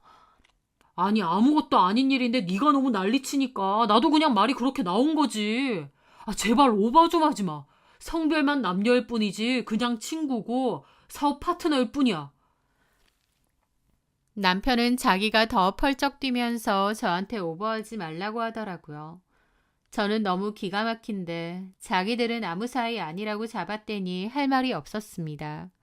하지만 성별만 남녀지 그냥 친구 사이이자 사업 파트너라고 했던 남편은 얼마 지나지 않아 저에게 또 걸렸습니다. 남편이 썼던 카드 내역을 확인하게 되었는데 여자 가방과 화장품, 옷 등으로 500만 원 가까운 돈을 썼더라고요. 당연히 저한테 주는 게 아니었으니 그 조은성이라는 여자한테 준 거였습니다. 500만 원 카드를 긁는데 이게 어떻게 그냥 친구 사이고 사업 파트너인가요? 저는 남편에게 따지고 들었고 남편은 내 사업 더 잘 되게 해주는 사람인데 그 정도 선물도 못해? 라면서 지가 더 난리를 치더라고요. 저는 헛소리 말라고 지나가는 사람 붙잡고 물어보라고 어떤 와이프가 남편이 여자한테 500만 원 쓰는데 친구이자 사업 파트너에게 잘 봐달라며 쓴 돈이구나 하겠느냐고요. 저는 남편과 심하게 싸웠고 그 여자한테 전화를 하겠다며 남편 폰을 뺏었어요. 그리고 저를 말리는 남편을 피해서 그 여자에게 전화를 걸었죠. 여보세요? 조은성 씨, 나 남재균 와이프인데 당신이 내 남편한테 가방 받고 화장품 받고 그랬지? 네? 사업 핑계 대면서 유부남한테 그렇게 뜯어먹고 싶어요? 당신 뭐야? 꽃뱀이야? 저는 핏대 세워서 따지는데 남편이 폰을 확 뺏어서 통화를 꺼버리더니 그 폰을 벽으로 집어 던지는 겁니다. 제 등 뒤로 폰이 날아가서 박살이 났고 남편의 폭력적인 모습에 저는 그대로 얼어붙고 말았죠.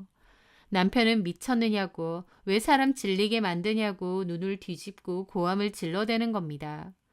반찬가게 사장과 손님으로 만나 연애하고 결혼까지 10년 넘게 봐왔지만 그런 미친 모습은 처음 봤습니다. 너무 충격을 받았고 심장이 미친 듯이 뛰더라고요. 그때 느꼈던 그 감정은 이루 말할 수가 없었습니다. 분노 같기도 하고 서글픔 같기도 했고 본능적으로 남편과 나의 인연이 끝났다는 것을 어렴풋이 느낀 것 같기도 해요.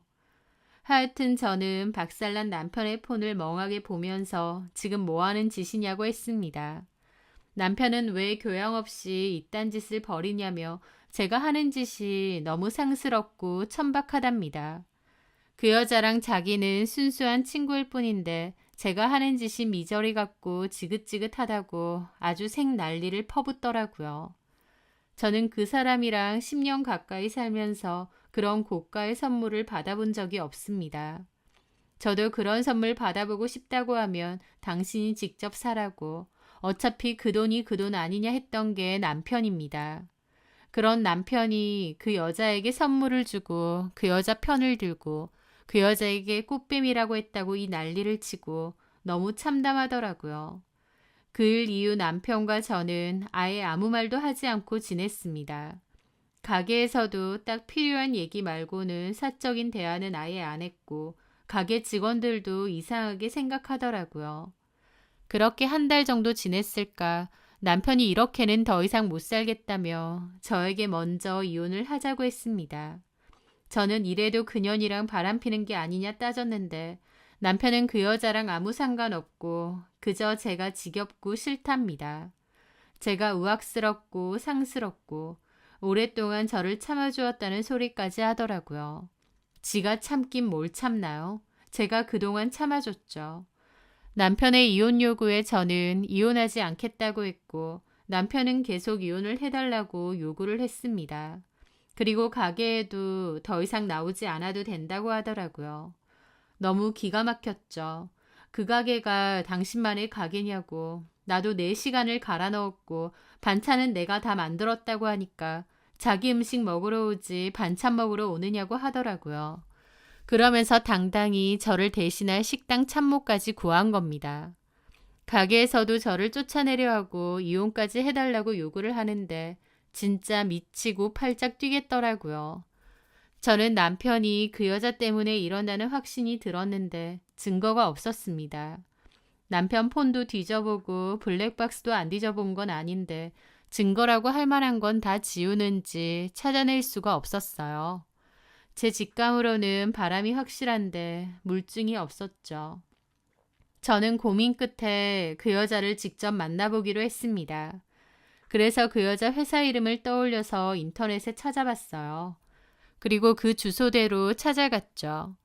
상간녀를 직접 만난다고 생각하니 가슴이 너무 떨리더라고요. 물증도 없는데 뭐라고 따져야 하나. 내가 오히려 망신만 당하는 건 아닌가 싶기도 하고요. 그런데요. 그 회사를 찾아간 저는 참 기가 막힌 상황을 맞닥뜨려야 했습니다. 그리고 참 기가 막힌 이야기도 듣게 되었죠. 저는 그 사무실을 갔다 오고 나서 많은 생각이 들었습니다.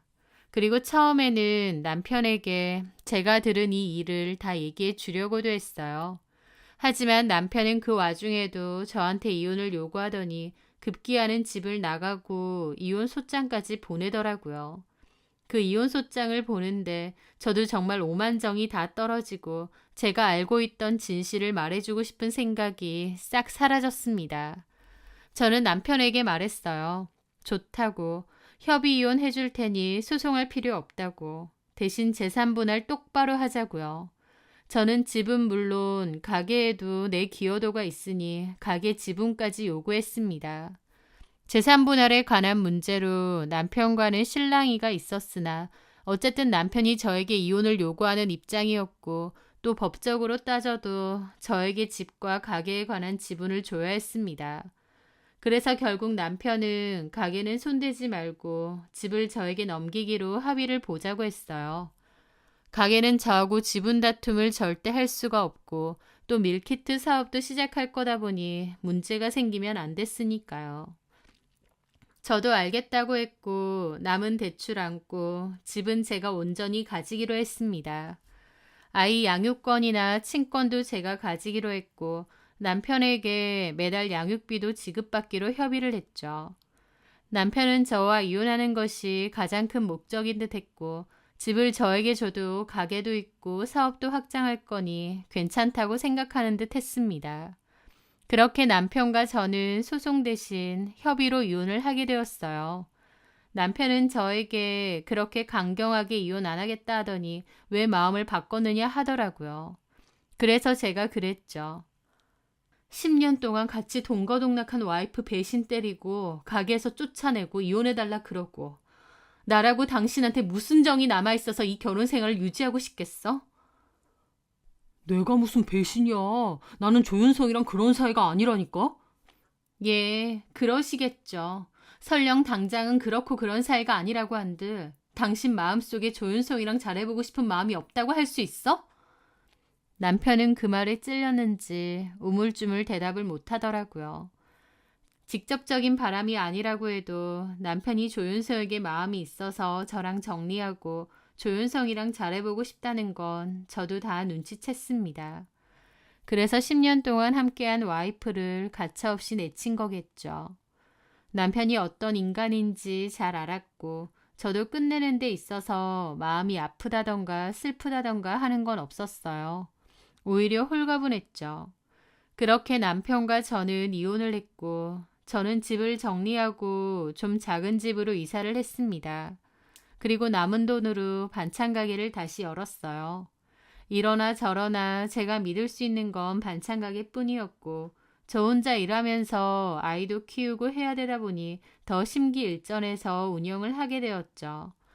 전에는 그냥 만들어 놓고 판매만 했다면 이제는 정기 배달 주문도 받고 좀 더 적극적으로 일을 했습니다. 위치를 잘 잡은 덕에 초창기부터 장사는 나쁘지 않았고 운영도 나름 잘 되었죠. 아이는 한 달에 한 번 면접 교섭이 있어서 전 남편이 한 달에 한 번 가게로 아이를 데리러 오기도 했습니다. 이혼하고 건너서 들으니 남편은 그 상간녀와 상간녀 오빠랑 같이 밀키트 사업에 박차를 가하고 있다고 했습니다. 샘플도 나오고 뭐 요즘 K푸드가 인기라서 해외 진출까지 염두에 두고 있다고 했다더군요. 남편은 사업으로 큰돈 벌 거라는 기대가 아주 컸다고 했습니다. 그런데 들어보니 내 돈이 왜 들어가냐고 큰소리 쳤던 남편의 말과 달리 남편은 상당히 많은 돈을 투자했다고 했습니다. 그리고 절대 그 여자랑 그런 사이 아니라고 하더니 웬걸 주변 지인들한테는 그 여자랑 곧 재혼할 거라고 하고 다녔답니다. 그 얘기를 듣는데 그럴 줄 알았다 싶어서 코웃음이 절로 나더라고요. 그러던 와중 면접 교섭일이 있어서 전 남편이 저희 가게를 찾아왔어요. 저는 아이 데리고 가서 7시 전까지는 꼭 가게로 다시 데리고 오라고 신신당부했죠. 남편은 알겠다고 했고 그날 아이와 시간을 보내고 7시에 돌아왔더라고요. 그러면서 한다는 말이 반찬 몇 개만 달라고 하더라고요. 집에 가서 먹는다고요. 저는 내가 왜 주냐고 먹고 싶음 사서 먹으라고 딱 잘라 말했습니다. 와, 이거 얼마 한다고. 참 너무하네. 저는 길게 말 섞고 싶지도 않아서 대꾸도 안 했습니다. 남편은 옆에서 궁시렁대더라고요. 참나. 그래, 내가 돈 주고 산다. 몇천 원짜리 이거 팔아서 떼부자 되라. 그러는 겁니다. 저는 기분 나빠서 팔 거 없으니 그냥 가라고 했습니다. 팔든 안 팔든 주인 마음이고 나는 팔 생각 없다고요. 제 말에 남편은 와, 그래 알았다. 근데 이미 이혼도 했고 다 끝났는데 이렇게 날 세울 거 있어? 너도 어지간하다. 10년 같이 산 와이프 쫓아낸 당신하고 좋은 마음으로 지낼 생각 눈꼽만치도 없으니까 볼일 다 봤으면 그만 가. 참나. 쫓아낸 게 아니라 그냥 끝난 거지. 가게에서 쫓아내고 이혼 소송까지 했던 게 누군데. 됐고 이런 말 그만하자. 안 가? 아, 당신하고 나하고의 인연이 거기까지였던 거야. 서로 원하는 방향이 너무 달랐어. 당신은 그냥 이런 소소한 가게 운영하는 게 맞는 사람이고 나는 좀 더 큰 물에서 노는 게 맞았던 사람이니까 가는 길이 달랐던 거야. 참나. 예, 그러세요. 큰 물에서 실컷 노세요. 내 제품 다음 달이면 출시야. 라는 겁니다. 그래서 제가 남편에게 그랬죠. 그거 확실한 거야? 당연히 확실하지. 외국에서도 판매될 거야. 그 여자가 그래? 조윤성이? 그래. 저는 남편을 가만히 보는데 너무 한심하더라고요. 말해주려다가 내가 뭐하러 말해주나 싶었습니다. 아휴, 말을 말자. 뭔 말을 말아. 말을 할 거면 끝까지 하지. 너 그 여자랑 그 여자 오빠가 하는 회사 사무실 가봤다고 했지? 그래. 직원은 있든? 오. 그 사무실 동네가 어딘데? 남편은 어리둥절해하며 동네를 말하더라고요. 저는 한숨을 쉬며 말했죠. 인터넷에 쳐봐. 그 회사 그 동네에 있는 거 아니니까. 제 말에 남편은 어안이 벙벙한 얼굴이더라고요. 뭐라고? 뭔 소리해? 거기 아니고 다른 동네라고. 인터넷에 직접 쳐보라고.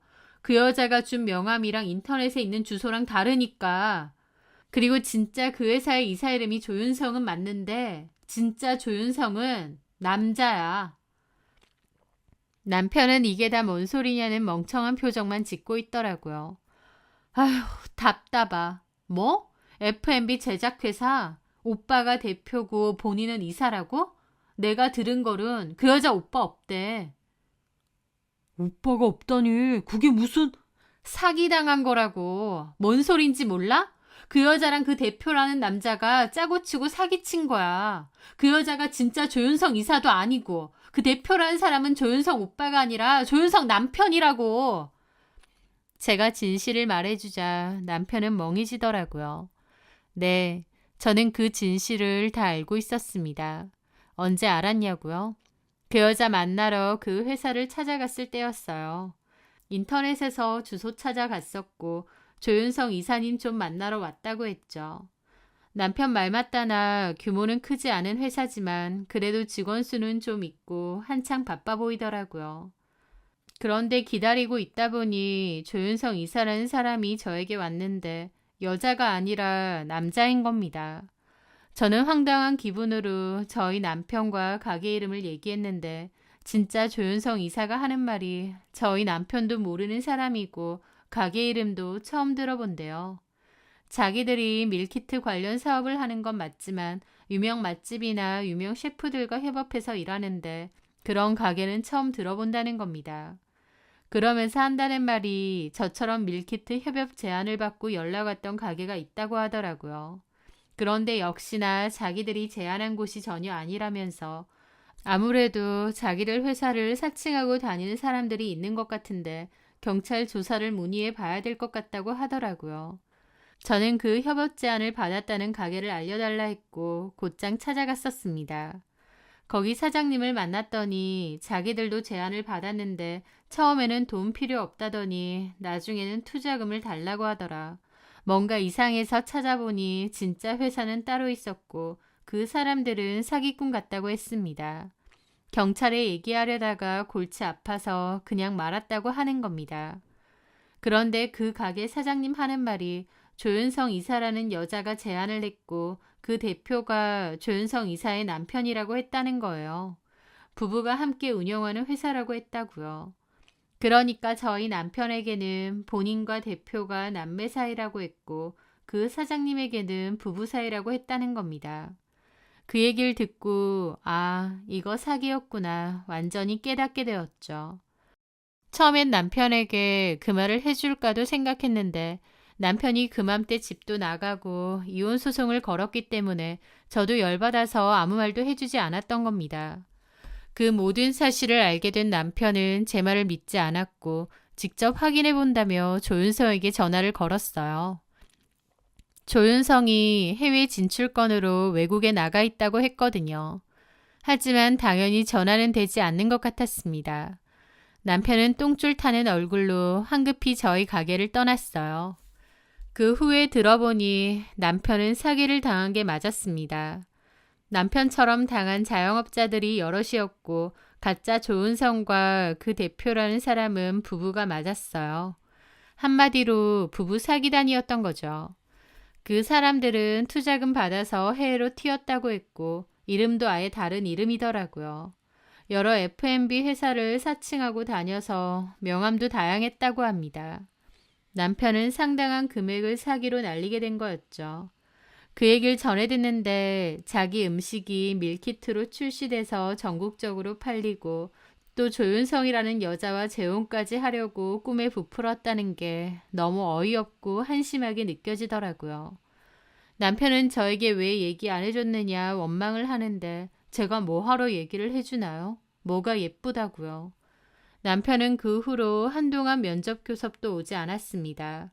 그리고 소문을 들어보니 남편 가게 장사도 예전 같지 않고 잘 안 된다고 하더라고요.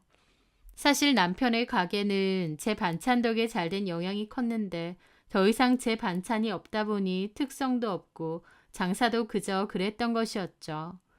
사람이 성공하려면 본인을 객관적으로 판단할 수 있을 줄 알아야 하는데 남편은 본인의 능력치를 너무 과하게 판단했던 것 같습니다. 하여튼 남편은 자기는 큰 물에서 놀 거라며 저 쫓아내고 이혼 요구하더니 결국 사업도 물 건너가고 가게 매출도 갈수록 떨어져서 속이 말이 아닌 것 같습니다. 안녕하세요. 저는 최소한의 의리도 신의도 없던 남편과의 인연을 끝낸 40살 여자입니다. 결혼 생활에 있어서는 사랑도 중요하지만 그에 못지않게 의리나 신의도 중요한 것 같아요. 사람 마음이라는 게 계속 변함없이 유지되는 것도 아니잖아요. 그렇다 보니 서로에 대한 믿음과 의리를 지켜야 부부관계가 원만히 지속된다고 생각합니다. 저는 오랫동안 알아온 그리고 잘 안다고 생각했던 남편에게 보기 좋게 배신을 당했습니다. 여자는 돈이 없어봐야 진면목이 나오고 남자는 돈이 많아봐야 진면목이 나온다는 말도 있던데 저희 남편은 돈이 많아지니 사람도 바로 달라졌던데요. 남편과 저는 제 가게에서 처음 만났습니다.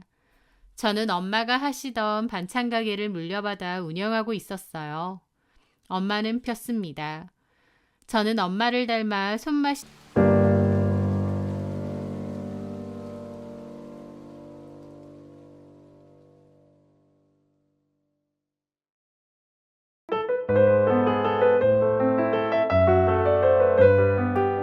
보통의 부모에게 자식은 세상 무엇과도 바꿀 수 없는 가장 귀하고 중요한 존재 아닌가요? 그런데 저는 저희 아버지에게 존재 자체를 부정당했습니다. 팔을 잃고 돈 한 푼 없는 알거지가 되어 저를 찾아온 아빠를 매정하게 내쳐야 했던 제 사연을 말하려 합니다. 저희 아빠는 밖에서는 사람 좋은 사람으로 통하지만요. 저희 엄마에겐 참 못난 남편이었습니다. 노는 거 좋아하고 친구들 좋아하고 집에 잘 안 계시면서 맨날 친구들과 어울려 술 드시러 다니고 등산 다니시고 무엇보다 여자 문제로 저희 엄마 속을 많이 썩혔다고 했습니다. 엄마가 그런 말씀을 저에게 안 하셔서 예전에는 잘 몰랐는데 제가 어렸을 때부터 아빠가 바람피다 걸린 게 여러 번이라고 하더라고요. 엄마는 마음 같아선 갈라서고 싶었지만 어린 저와 제 동생을 키워야 했기 때문에 그냥 참고 견디셨다고 하더라고요. 엄마는 저와 남동생이 성인이 되면 그땐 바로 갈라서겠다고 결심을 하실 정도로요. 저희 아빠 바람기는 정말 병이었습니다.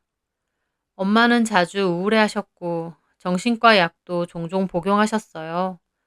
그때는 내막을 모르니 엄마가 우울증이 있으신가 보다라고 생각을 했는데 지나고 보니 그게 다 아빠 때문에 생긴 화병이더라고요. 여자 문제로 그렇게 속을 썩여대니 엄마 속이 온전할 리가 없었습니다. 하지만 평생 주부로 살아오신 데다 도움받을 친정도 마땅치 않았던 엄마로서는 그저 참고 견디는 수밖에 없었던 것 같더라고요. 저희 아빠는 엄마가 이혼을 못한다는 것을 아니까 갈수록 심해져서 나중에는 대놓고 밖으로 돌고 노래방 여자랑 동네에서 버젓이 팔짱 끼고 다니다 소문이 난 적도 있었습니다. 엄마는 결국 엄마 스스로도 자립할 준비를 해야겠다며 마트에서 일을 시작하셨어요. 아빠의 바람기는 고쳐질 생각이 없으니 엄마가 따로 돈도 벌고 혼자서도 생활할 수 있는 기반을 마련해서 갈라서도 갈라설 거라고 하시면서요.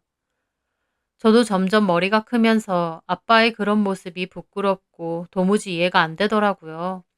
자식들인 저희에게는 잘했냐고요? 저는 아빠랑 별 추억이 없습니다. 아빠는 워낙 놀러 다니시는 걸 좋아했지만 그게 가족들과 함께는 아니었습니다.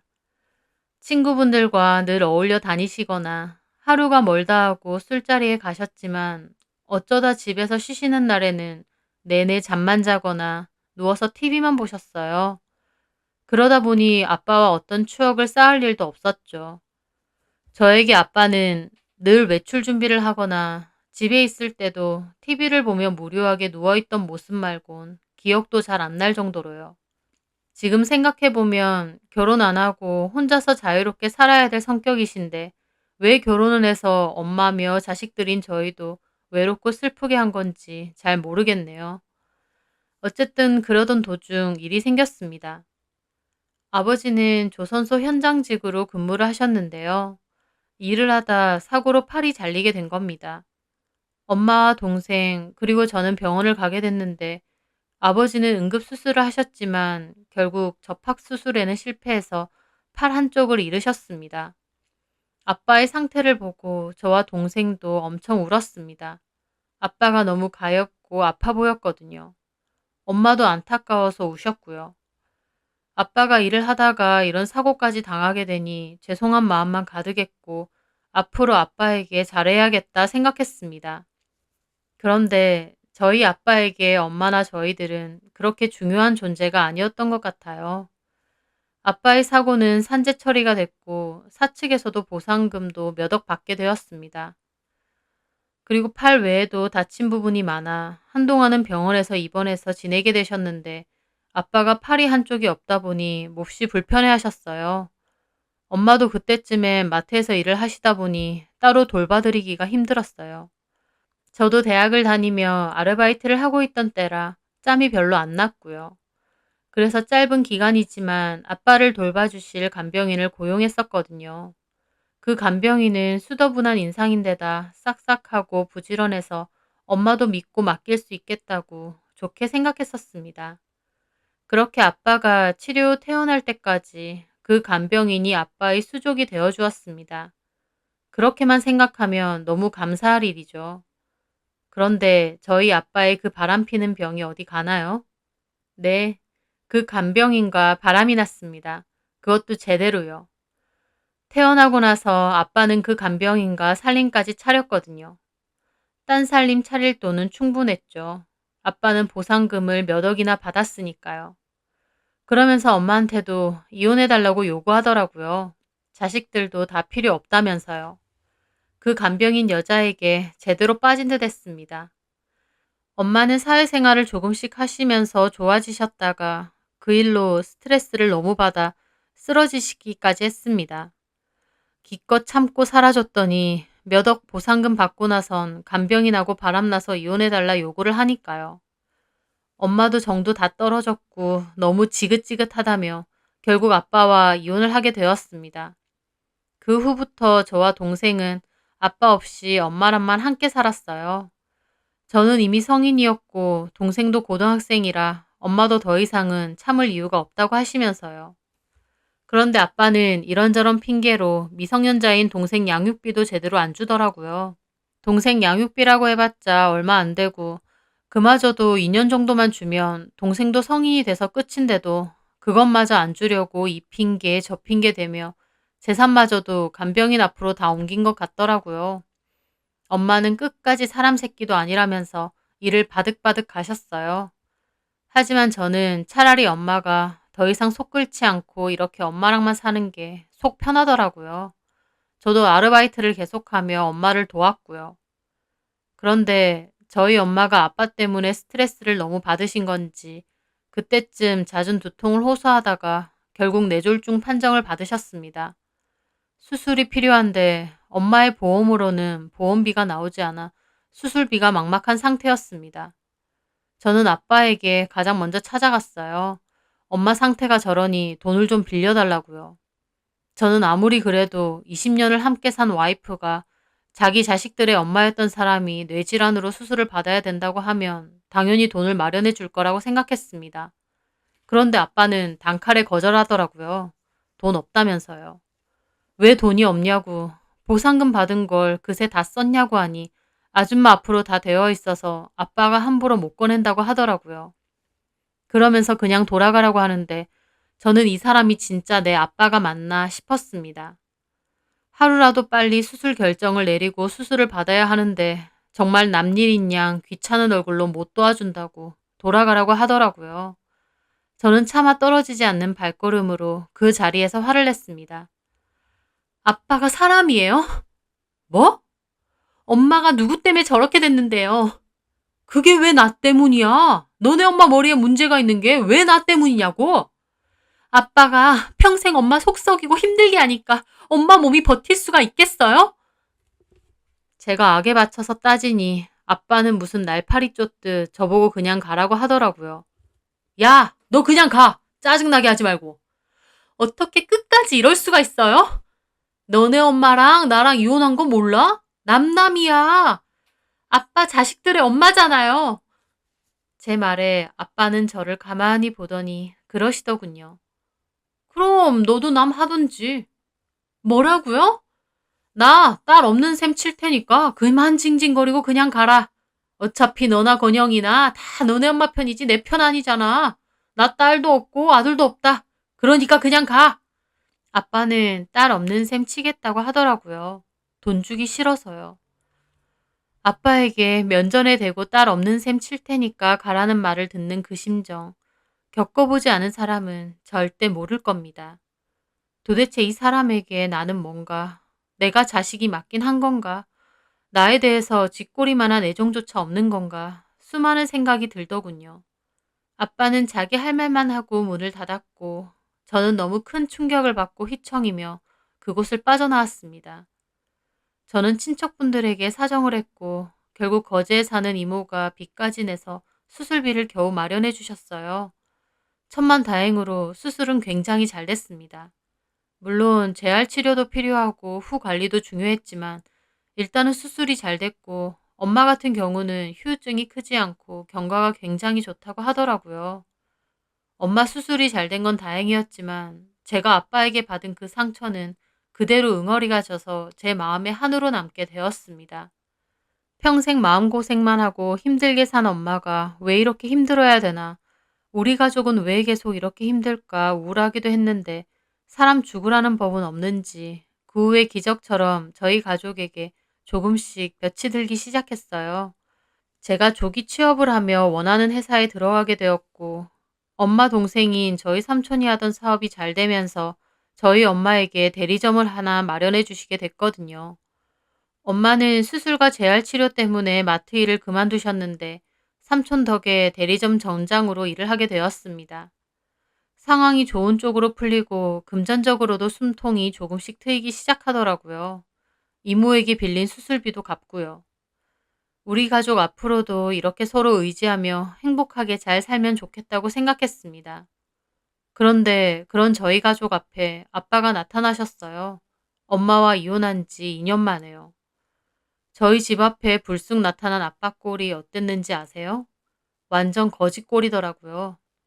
아빠는 엄마를 마음대로 찾아와 자기 좀 도와달라 사정하며 그간의 사정을 말했다고 했습니다.